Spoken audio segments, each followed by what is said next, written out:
Chapter, I talked about how one thing that's going to come out stronger from this bear market, this downtime that we have right now, is community. And our next panel is going to be talking about just that, how creators can use NFTs to add value to their communities. So let's bring them on in. Let's clap, let's clap. We got a panel coming up. We're going to talk about cool stuff.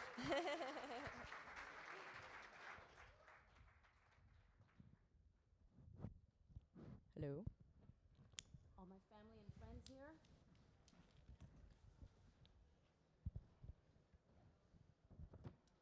Okay, everyone. I'll start by quoting someone. Let's face it, it's probably Gary Vee. I can't remember who said this, but a lot of us as creators try to build communities and end up trying to create consumers. And that comes with a big dissonance. So that's what we're here to talk about, to make sure we can add value to our communities beyond the hype.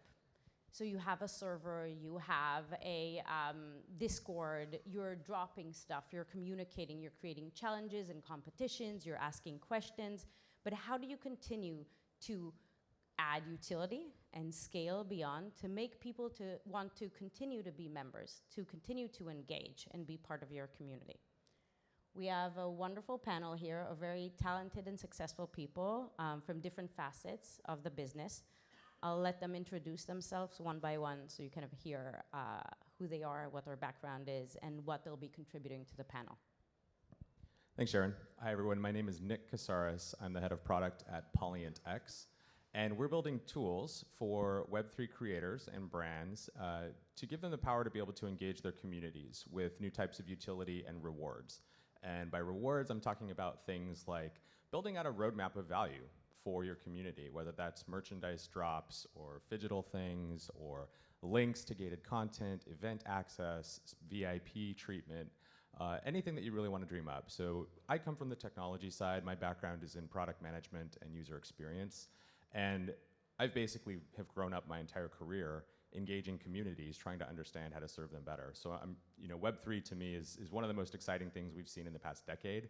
And I'm excited to have a conversation about how we can leverage that to build great projects.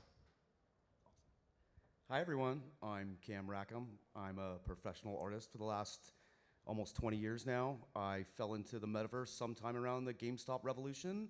And as a Wall Street Bets member, we filtered as many of the degen traders into the NFT space as we could in early 2021. So our NFT project, we didn't set out to become a massive, powerful community.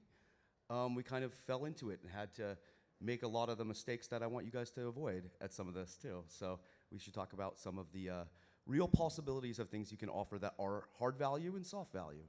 That's great. My name is Michael Adler. I'm the US GM for Vivi. Vivi, we are a mobile-first NFT platform. We launched 2.5 years ago, and we have the luxury of having some of the biggest brands in the world.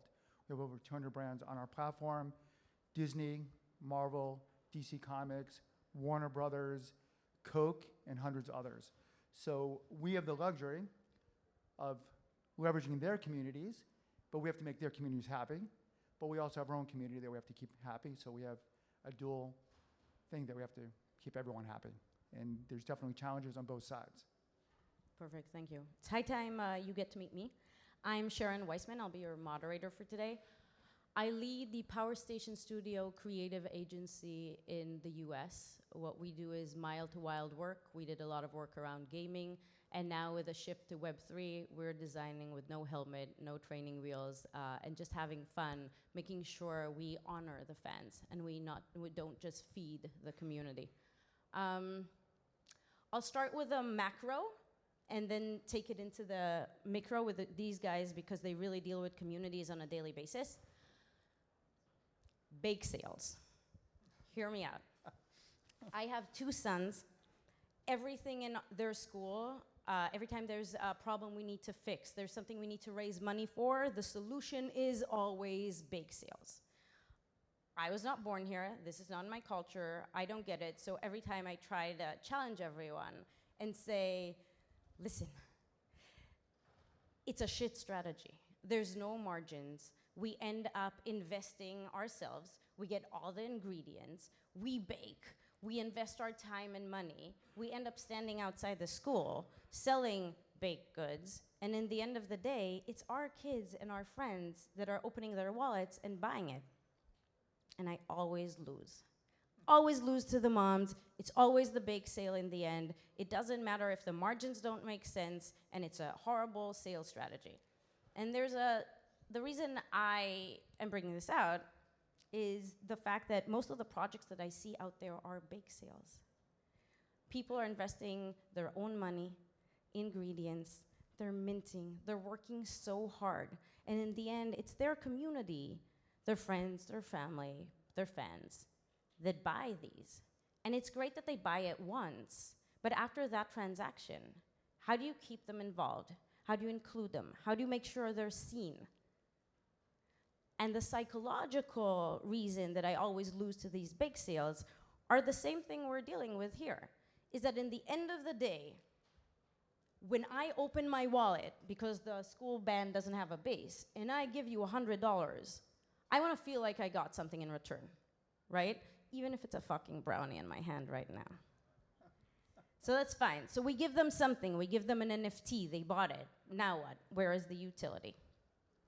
So since you guys really deal with communities on a daily basis, do you have any good examples of how you've seen communities be managed when you build a roadmap, or when you actually yourself engage with them, or when you actually need to onboard communities that are already fans from the get-go?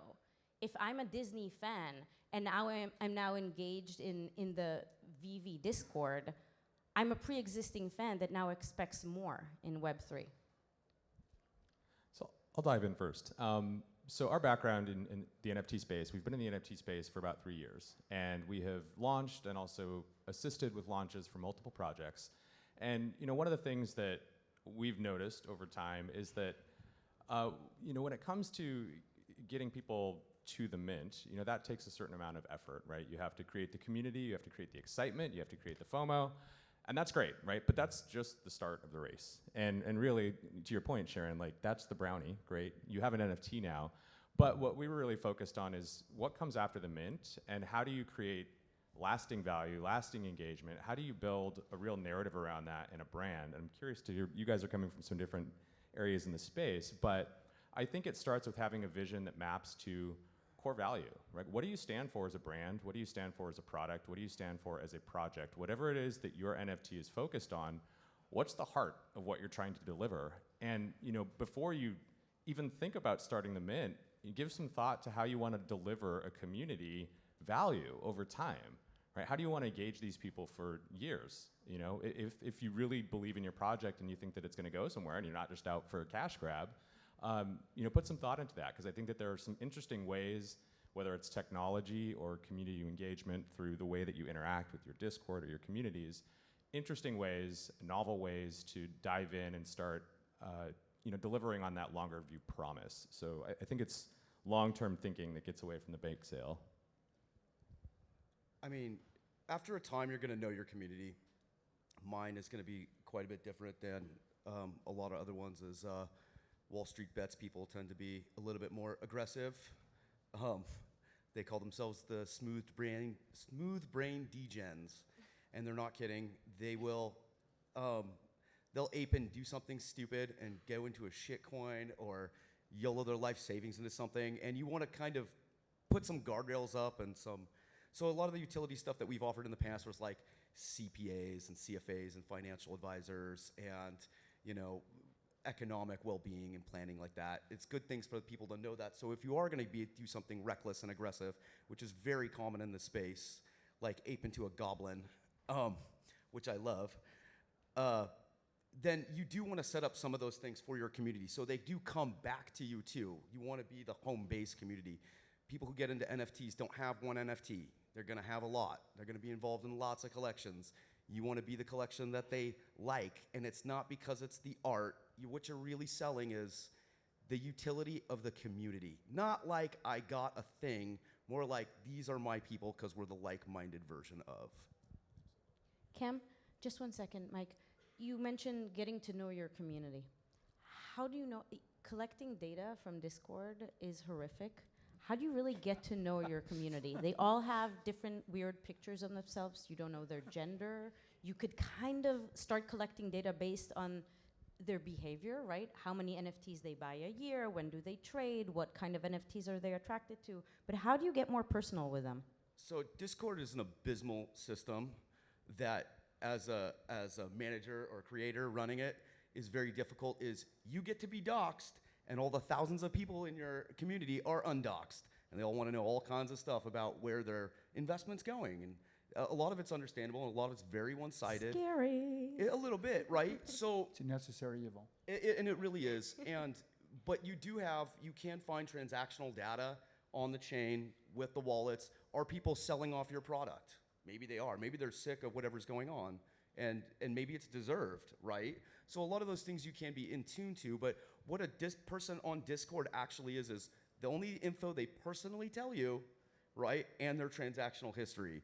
And I think they're seeing it from the other end where it's like, these guys offered me this and they didn't deliver, these guys offered this and they delivered everything. And it's a different relationship, it's not symbiotic. And you'll get at some point, I'm sick of hearing about sports. And it's like, go into the sports channel, I'm sick of hearing about video games. Well, go into the gaming channel, and they kind of, suss themselves out and find their own little niche communities inside. And I think that's a super great thing. Because everything is so kind of undoxed, I think, unlike Twitter, where people are constantly smashing and dunking on each other, human beings are genuinely a little bit more cordial and polite and nicer to each other on Discord, and that's definitely a benefit. I know that's crazy because it's easier being a dick behind the screen, but actually because no one sees who you are, you're just yourself, right? Unapologetically, and they take the opportunity to be that. If somebody's having a bad day, they'll let you know. Discord is also designed in a certain way for panic and FUD to spread across the ecosystem. And it's a thing that if you've had a community for a while, you'll have to learn how to deal with. And there's kind of different degrees of how bad it can be. It can crush your business within a matter of hours. Mike, how do you listen to Yeah. your community? How do you figure out what they want? I think we're a little different. So when Vivi started, they thought about collectibles. Everyone in the world loves collectibles. They didn't want to change the world of how people collect. In the physical world, you go to a store, you buy a collectible, you bring it home, take pictures with it, you share it on social, you're proud of owning that collectible, and sometimes you go to a rock concert, you get a t-shirt, you're gonna own that for the next 25 years. Vivi wanted to replicate the physical world of collecting in the digital world. Go on our platform, go to the store, you buy a collectible, we have utility value built in there. You can open up an AR, you have your collectibles 24/7. You wanna open up Batman, you can open up at the beach, you can take pictures with it. Everyone has their own virtual showrooms. We have our own secondary market. But what we wanna give to our community is something that they, I wouldn't say premium, but something that they really want and they want to own. And it's not about selling them something that's going to appreciate 100x, $30. You buy a Batman, you want to own that. Then we layer in utility value around that. So for our community, our main goal is listening to them, but also listening to the brands, what they want, activations. For Disney, like I said before, premium value, unlocking stuff, that's really what it's all about. And if we can give them something that they want and that they associate with, that's what it's all about, and that's how we listen to our community, but we want to be able to bring stuff to them that they want to own long-term and not just looking to speculate. There are people out there that are speculators, hoping they're going to buy something, a Bored Ape, it's going to go up to $1 million. They wake up one day, it's $10,000. With us, you're going to own a collectible, you paid $60 for it, you can have it the rest of your life. And that's really the key. I hear you, and you can transfer it, and then the value is the shareable, right? Anything wearable has to be shareable. Didn't happen if you can't post it or share it with friends. So there's deep value there. Chris? I wanted to touch on one thing that you mentioned, Cam, which is chain data, right? And so, one of the interesting things that I think we can do with chain data that doesn't infringe on privacy, and it still, I think, respects the tenets of Web3, is you can start to look at the chain data that's happening around your project and start to map out some engagement tiers, right? And then those engagement tiers can be mapped to the redemption of certain types of rewards. You know, so maybe you're rewarding people differently based on their engagement with your project. If they're just in for a quick flip, it doesn't mean they're not going to get a reward, but maybe that reward looks different than somebody who is an OG minter and has been supporting your project, you know, for 2 years. So I think that's something that we haven't really tapped as a community yet, but something that is around the corner. I agree. And there's two ways to reward, really. There's tangible and intangible, right? And then you can have an eraser and kind of try to blur the lines. I truly believe that we learned both in real life and virtually to reward. The question is, how do you make a cycle out of it, right? Instead of giving someone a brownie, give them a credit card, right? How do they continue to collect points? How do they stay loyal? A community I work with, and I get very excited about the value that they give as creatives as well as community managers, is Elite Apes. And they're elite not because they're elitist, they're elite because everyone lit everyone. They truly believe that if you're an ape owner, you have to have the right education and understand the market. The way they reward their community and is by providing them education. But the more education you go through, the more certificates and master classes you go through, the more merchandise or events you get invited to, and so on. So knowledge is power. Empower your community. It doesn't always have to be tangible. It doesn't always have to be immediate, but make sure that your community is in it to win it, long run, not just a flip or shill, and continue to create that value. I know the data part is challenging, especially for me as a consumer product person, right? If I worked at 1-800-Flowers, I know Rich, I know how many times a year he buys flowers, I know when his wife has a birthday, so I know to send him a coupon ahead of time. I start accumulating data and I can scale accordingly. How do you guys deal with the fact that a lot of them are incognito? How do you figure out how to meet them in real life and really listen to them? Go ahead. I give them the opportunity to come into a thing in real life, you know, Yeah. like the meetups, parties, events, all that. We do an interesting thing where we have no redemption system for tickets. If you show up with your NFT at the door, you're in. You do have to open your biometrics and passcode in front of the door agent, but it's not like I needed a Ticketmaster ticket, I needed a reservation, I needed an email, there's so many like links where it's not streamlined enough that sometimes it helps to just go, look, I bought the thing, let me into the place, you know, and make it simple like that. I think another key point too is the more engagement you flow into your community, whether it be like poker or other drops and functions that you can do inside of your community, you'll get to know everybody really fast. They spend all of their time in these NFT communities. So some people just watch from the sidelines peripherally to see what's going on, and some people are every 10 seconds, they're gonna make a comment. So yours is gonna be very different. It's different, but for us, one thing is listening, and every single community member is different. They have their own emotions, they like certain things, but we do a lot of AMAs. I think AMAs are one of the best ways, whether for your community to hear what's coming next, what we're doing technology-wise, what's coming up, we're gonna be at Comic-Con, or we're gonna be at DesignerCon. You have to have good communication with your community. I think that's vitally important, but you have to listen. But the problem is, with the discourse and all that, you know, if they're looking to speculate, they're gonna be angry. And there's a difference between being angry, which is okay, it's a normal emotion, but hostility is a whole different ballgame, and the hostility comes out on all the social platforms. If someone's angry, they're going on Twitter, they're going on YouTube, they're doing a video, and they'll do anything to try to take you down. And that's something you have to balance. It's a really difficult balance. I think that's more common than not. I think a lot of Discords are 90% people mad about something. Oh, it's totally, there's no question about that. Like, you know, No. if I'm mad, I'm not doxxed, I'll let them know in the Discord. No, they know. And They'll let you even know. even as a community manager, there's times where I've gone into other Discords like, this is bullshit. and, you know, that's just kind of how the system works. You know, one of the cool things about having a community around these projects, I come from a product development background, and so I live and die by customer feedback, right? What do people want? What's going to solve problems for them? What's going to add value? And your Discord community, or wherever that community happens to be, IRL, talk to them, engage them, right? Ask questions, but Mike, to your point, listen, and then do something with that feedback. But your community is going to be you're going to find your brand ambassadors. And the brand ambassadors are going to be the ones who are going to grow the community. They're passionate, and they're going to save you a lot of money on marketing because they're going to do the marketing for you. We're lucky because people share all of our stuff on their social platforms. We get hundreds of thousands of views, but our brand ambassadors are really the key around the world that is really the glue that helps our community with information, incentivizing them, listening to them, and getting them to grow. Now, see, our project is a unique advantage to yours with the ambassadors is because you're representing such big entities, they expect you to pay them, right?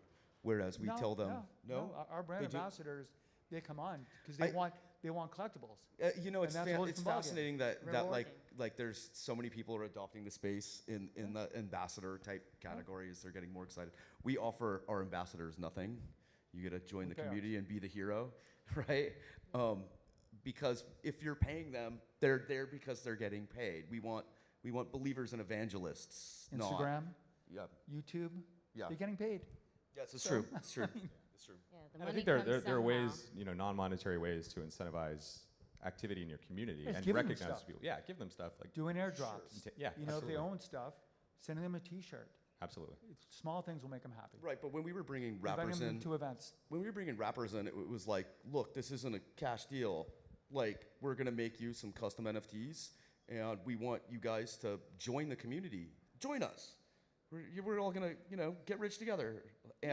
And it's the concept of come in. This is your family in Web3 already. It's Yeah. already built for you. And I think that's much more enticing than 20, 40 grand you're gonna give to somebody who's an ambassador. Sure, I agree. Yeah, on the Impact Theory Discord, there was a guy who wrote, I am 37, I've been here for a month, and I truly feel seen, which is amazing. And I know that, if you go down to Fulton Street and you hang out with the bros, I definitely don't fit in, but I felt electricity, which leads me to ask about mental health with your communities, especially in weird times like now.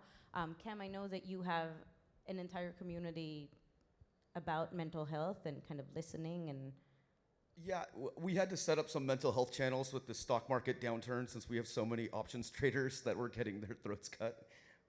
It's been a brutal time. And then I think more depressingly so is people go on socials or Twitter and they see all the terrible things being said about people in the Web3 and crypto space, which is seriously not cool. It's kind of dancing on the graves of people who lost money. The reality is Web3 is coming, whether they want it to or not. It's happening. Just it's a fact of life. It's like early days internet. So, we did have to absolutely open a mental health channel for some people who are having some serious problems. And it's easier if you're doxxed and you go in and saying, look, I'm gonna have to work another 20 years, or I'm gonna have to move.